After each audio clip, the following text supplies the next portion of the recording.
Hello friends, welcome back to my channel SB family বা SB daily routine live ব্লগে তোমাদের সকলকে স্বাগত। আর দেখো, মুখে কোনো কথা বলতে পারছি না, তো এই ভিডিওটা তোলা রয়েছে অনেক দিন, তা ভয়েস দিলাম কারণ দাঁতে ব্যথা দেখতে পাচ্ছ। আমি বারবার করে তোমাদের দেখাচ্ছি, এই দিকটায় পুরো ফুলে গেছে আর চোখের এখানটাও ফুলেছে, এখানটা কালশিটে হয়ে গেছে দাঁতের ব্যথায়। মানে ব্যথা বলতে তোমার ইনফেকশন হয়ে গেছে, তো ডাক্তার দেখিয়ে এসেছি, ওষুধ দিয়েছে, ব্যথা কমলে দাঁত তুলবো। তা সেটাই একটু তোমাদের সঙ্গে শেয়ার করলাম। আর এদিকে তো ছেলে স্কুলে গেছে, শুয়ে আছি, কিন্তু অনেক কাজ পড়ে আছে, ইচ্ছা করছে না যে উঠে আমি কাজগুলো করি, কারণ মাথা পুরো কান দিয়ে গলা দিয়ে যন্ত্রণা। আর তোমরা তো জানোই দাঁতে ব্যথা হলে কীরকম যন্ত্রণা হয়।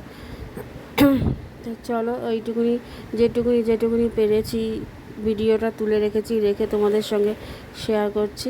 অনেক দিন পর ভিডিও দিচ্ছি, কারণ চ্যানেলটাকে তো টিকিয়ে রাখতে হবে, যাই জন্য। তো যাই হোক, আমার এই দাঁতে ব্যথার একটা ছবি দিয়েছিলাম, সেটা দেখে নিপা কাকিমা আমাকে কমেন্ট করেছে, খুব ভালো লাগলো। কেউ তো খোঁজ নিল ইউটিউব পরিবার থেকে। দেখো, এখানে ভোলা মাছ রান্না করছি আজকে, আর এর মধ্যে একটা পাবদা মাছও আছে। সর্ষে বাটা দিয়ে ভোলা মাছ করেছি, আর মা লাউ ঘন্ট করেছে মুগ ডাল দিয়ে। আর এখনও ভাত বসাইনি, ভাত বসাবো। এদিকে আবার পূর্ণিমা পুজো, গুরু পূর্ণিমা, তাই এই নাইটিটা পরে নিয়েছি। এটা নিয়েছিলাম মন্দিরার কাছ থেকে, মানে MS ফ্যামিলি। তা গুরু পূর্ণিমা পুজো দিয়েছি, সেটাই তোমাদের সঙ্গে দেখাবো পরে। আর আজকে যা ভেবেছিলাম নিরামিষ খাবো, কিন্তু সেটা হবে না। পুজো দিয়েছি, সিন্নি দিয়েছি এখানে, আর যেহেতু আজকে গুরু পূর্ণিমা ওই জন্য দিয়েছি ঠাকুরকে। অনেক দিন পর পূর্ণিমা পুজো দিতে পারলাম। এটার মধ্যে রয়েছে সিন্নি। তোমরা কারা কারা ঘরে দিয়েছো পূর্ণিমা পুজো আমাকে কমেন্ট করে জানিও।